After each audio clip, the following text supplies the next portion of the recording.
يا رب اعتق رقابنا ووالدينا ووالد والدينا والمسلمين من النار في هذه الساعة المباركة.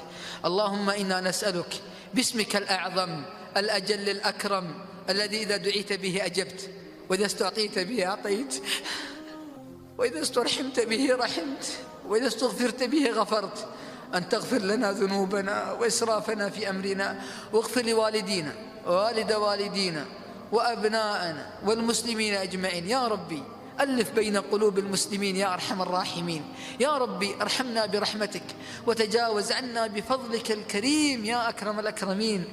اللهم ما سألناك من خير فأعطنا، وما لم نسألك فلا تحرمنا. اللهم يا رب كلنا لنا حوائج لا يعلمها إلا أنت، وقد أنزلناها بك.